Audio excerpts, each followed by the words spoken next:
Hata ngo yakupantira muko kuyo kwakaza kashe ndatutorona wozo kujinaka yazima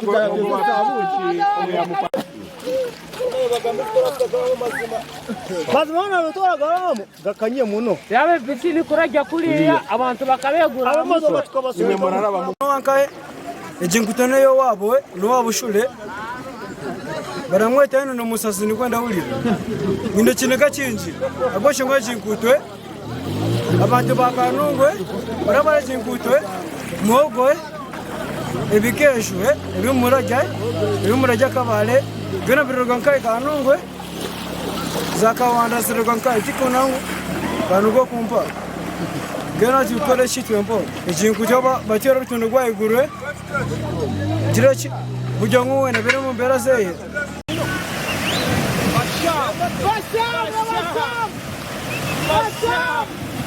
eti yanshasha nikuisha bakaja nikuha musasizo bururu wamugamba bakaja tunywa amezi azankagwa muno mwana wanje nico cyanshasha na munonga kagambe biro bina byo kwakanga byo kwakana kuroze kandi kumutora igwaliro kumuteza rya poli rero wagomba nkagwa muje bati bakankurura na muri akahijira hone twanshaba bije batora kutogwa higuru neto turuga mu mize bijajajunjije ubwire bwinji ndabera hano kugira ngo abariho nayija kurondoba ni mutwaro banizinga no business urashaka niho yabera ngene no kwija tukakora tine kindo kitokora nitutoza no kuhinga ngwe turamanya hano wajya torabugweza cyamushana torabugwe zo muhinji akaza gukora byo wa make 15 imotoka yarabaho kuri kugisundika za mitware 2 n'ekicweka abantu kuyambuse bideya ryabo no kurabira ifo mu njo baragenda tukegura ibintu bakabishangaseri baratwesente mbera yo tino ko kweranshemeza ba minister bibatere yo ibono kujye sete zabo kusha bakizuza amabondo gabo konkitwe tujyabo beregwa kubihano ebijere gyona ryajundire ngo turende sete tine kinde kituri n'amazima yereza igure bijere rya turende bijere gyona nakwereka munda y'ebijere urashobora baska wamureba wama ufite ko gambe murize kuno mwenda kugamba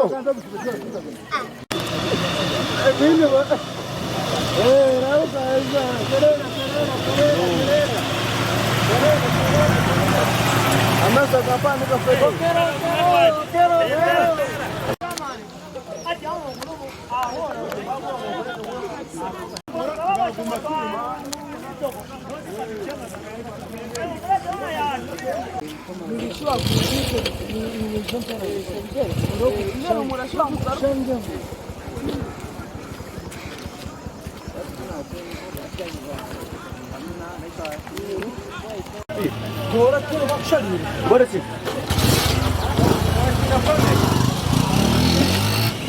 This place where we are, it is a road that connects Rubanda District and the Kanungu District, and it is commonly known as Road Tour.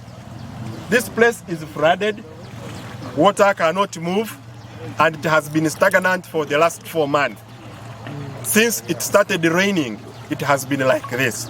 But we've got evidence and testimonies that for the last 4 years, this place has not been attended to. Through this water, they carry you on shoulder. You pay 2,000, between 2,000 and 5,000. Therefore, we want to say, please, General, come and rescue us. We also want to appeal to the Prime Minister, Robina Nabanja. We know you have money for emergencies, you have money for disaster preparedness in the Ministry of Disaster. Please come and rescue us. We are suffering, and this road is one of the leading forex earners because tourists pass through this place going to Kanungu to see our brothers in the wilderness, the gorillas. We had planned to have a diversion via Igomanda, but it was given a cold shoulder.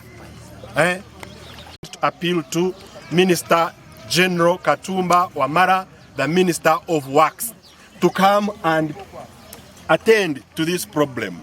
The people of Rubanda are suffering, the people of Kanungu are suffering.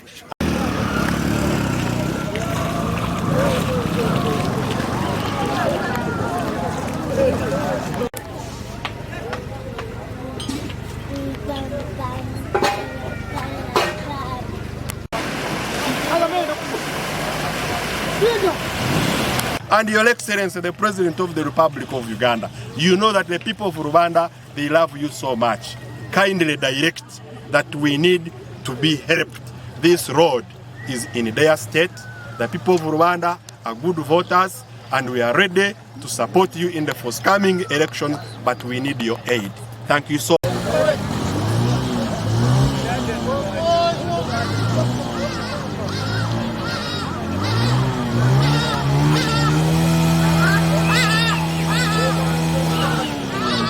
Kuza kuraba hanuya